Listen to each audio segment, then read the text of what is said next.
Olá, pessoal! Na nossa aula de hoje, nós vamos tratar sobre os sistemas do corpo humano. Qual a função desses sistemas, ok? O primeiro sistema que a gente vai falar é sobre o sistema respiratório. Então, a gente sabe que nós temos um sistema respiratório composto por pulmões, que a gente precisa respirar oxigênio, que na falta de oxigênio o organismo pode vir à morte. Mas por que realmente a gente morre por falta de oxigênio? Qual que é a real função do oxigênio no organismo?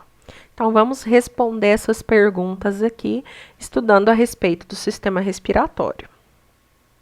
Então, esse sistema respiratório, ele é formado pelas fossas nasais ou cavidades nasais e a boca, que são os locais de entrada e de saída de ar no nosso sistema respiratório.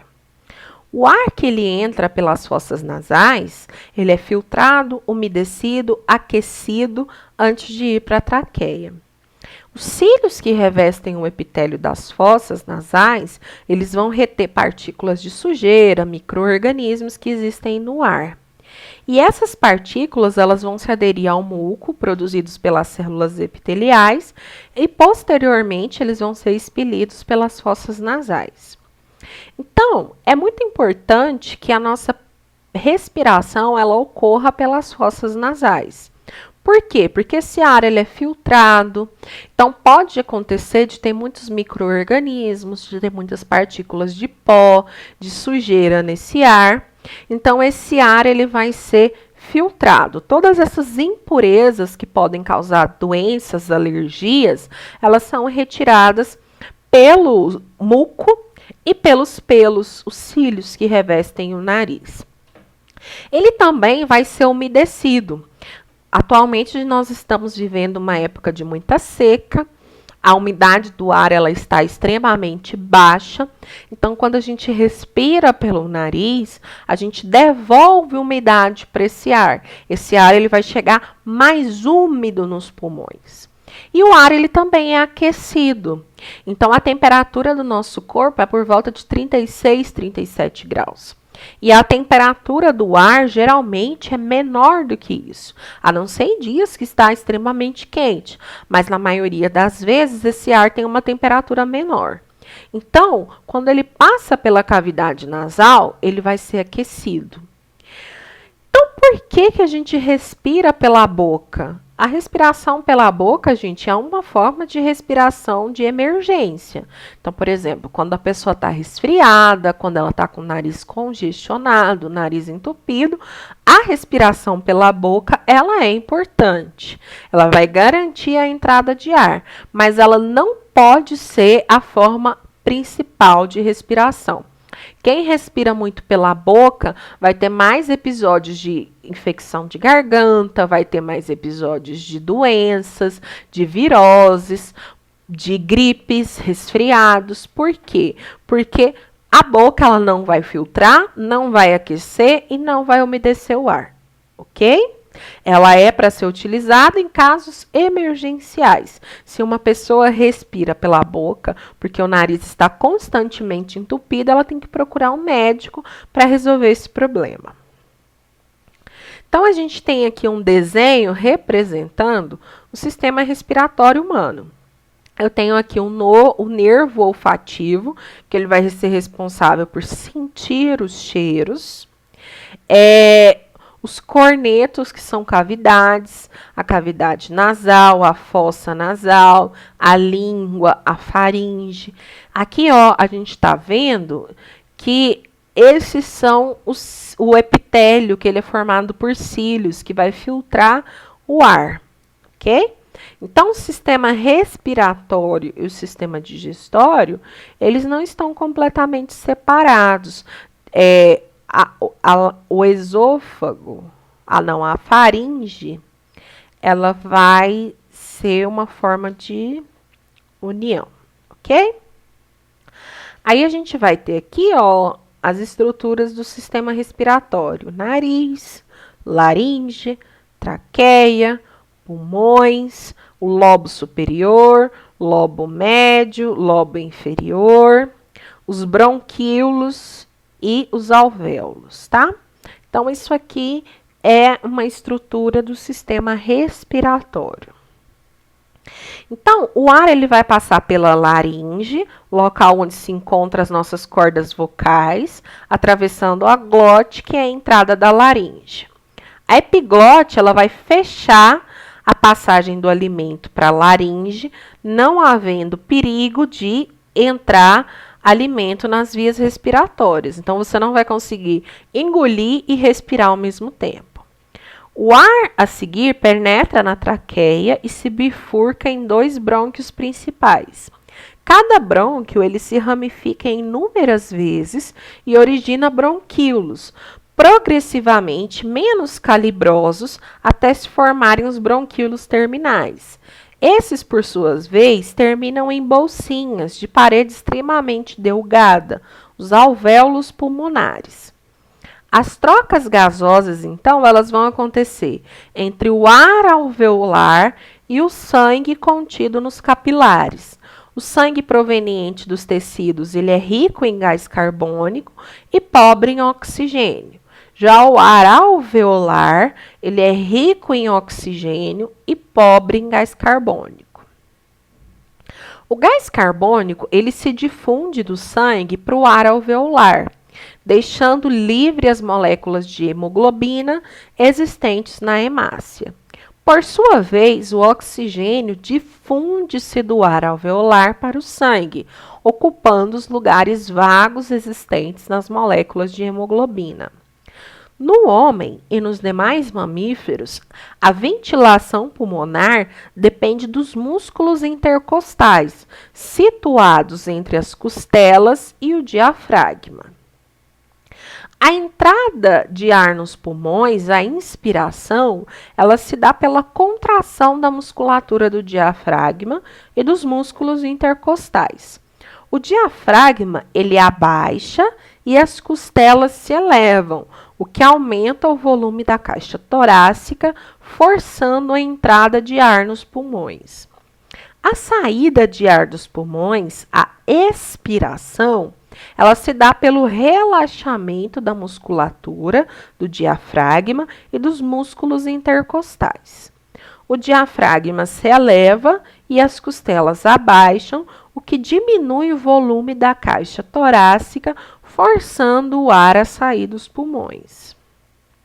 Então, a gente tem aqui exemplificado como acontece o processo de inspiração e expiração. Então, o ar inalado, ele vai entrar pelo sistema respiratório, os músculos intercostais, eles se contraem, o diafragma, ele abaixa, ele se move para baixo e o pulmão se expande. Aqui, o ar, ele vai ser eliminado. O que vai acontecer? Os músculos intercostais, eles relaxam, eles abaixam e o diafragma, ele se move para cima. Quando uma pessoa ela está com dificuldade respiratória, insuficiência respiratória, pode ser que esses músculos eles não consigam funcionar direito. Então, o ar ele não consegue entrar nos pulmões, ok? E o sistema respiratório? A cada movimento respiratório, um homem jovem inala e exala, então ele inspira e expira, em média, meio litro de ar. E esse valor é um pouco menor na média das mulheres. Mais de 10 mil litros de ar, eles entram e saem dos pulmões a cada 24 horas. Nesse período, absorvem entre 400 e 500 litros de ar oxigênio e expelem entre 400 e 450 litros de gás carbônico. E o que aconteceria com uma pessoa se ela tentasse segurar a respiração voluntariamente por muito tempo? Então, o que aconteceria? Um comando localizado no bulbo, um componente do sistema nervoso central, enviaria uma mensagem aos músculos respiratórios, fazendo com que eles se contraíssem. Esse centro de comando, conhecido como centro respiratório bulbar, ele é altamente sensível ao aumento do CO2 no sangue e a diminuição do pH sanguíneo decorrente do acúmulo desse gás. O aumento da acidez e do próprio CO2 em solução física no plasma estimula os neurônios do centro respiratório. Consequentemente, os impulsos nervosos seguem pelo nervo que inerva o diafragma e a musculatura intercostal, promovendo sua contração e a realização involuntária dos movimentos respiratórios. No início, vai ocorrer uma hiperventilação, ou seja, o ritmo dos movimentos respiratórios eles vão aumentar na tentativa de expulsar o excesso de gás carbônico. Lentamente, porém, a situação se normaliza e a respiração ela volta a níveis habituais. Pessoal, o que acontece? Uma pessoa ela não consegue conscientemente parar a respiração dela. Por mais que ela tente parar de respirar, a respiração ela torna-se um ato involuntário.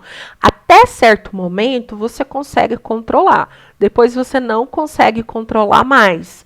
Então, quando o seu corpo ele vai ficando com pouco oxigênio, com excesso de gás carbônico, um comando do sistema nervoso central vai forçar essa respiração. Então, esses músculos aqui das costelas, os intercostais, eles vão se contrair. E o diafragma também. Então, você vai ser forçado a respirar. Quando uma pessoa ela morre por afogamento, o que acontece? Mesmo que ela não queira inspirar água, ela inspira água, porque é uma tentativa do organismo de puxar oxigênio. Por isso que uma característica do afogamento é encontrar água nos pulmões. Mas voltando lá à nossa primeira pergunta, então, por que morremos pela falta de oxigênio? Qual a função do oxigênio no organismo? O oxigênio ele está diretamente relacionado à produção de energia. Lá no nosso organismo vai acontecer um processo que a gente chama de respiração celular. Então, na respiração celular, o oxigênio ele vai reagir com a glicose que foi capturada no processo de digestão. E lá dentro de uma organela chamada mitocôndria, vai acontecer a respiração celular, que vai ser a queima da glicose. Essa queima da glicose vai produzir energia, gás carbônico e água. Então, toda a energia que ela é utilizada pelo organismo para o funcionamento das células, para o funcionamento dos órgãos, para o funcionamento dos tecidos, ela é proveniente da respiração celular. E a gente não tem uma reserva de oxigênio no organismo. Nós temos uma reserva de glicose na forma de gordura. Então, quando a gente não ingere alimento suficiente, o que acontece? Essa reserva de gordura, ela vai ser convertida em glicose e essa glicose ela vai ser queimada em conjunto com oxigênio. Mas nós não temos uma reserva de oxigênio.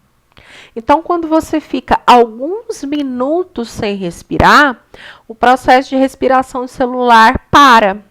Então, a célula fica sem energia, a célula sem energia, ela vai parar o funcionamento dos tecidos. Então, a gente fala que a pessoa teve uma morte por parada cardiorrespiratória. Então, tanto o sistema respiratório parou, depois para o sistema cardiovascular, deixa de chegar oxigênio, nutrientes, elementos que vão fazer parte da sobrevivência do organismo. Então, por isso que quando você não está em privação de oxigênio, o organismo ele entra em colapso e pode levar à morte, ok? Eu espero que tenha ficado claro, que não tenha restado dúvidas. Caso vocês tenham alguma dúvida, pode perguntar no chat. E na próxima aula a gente vai dar continuidade a esse assunto, ok? Bons estudos para vocês e até a próxima aula.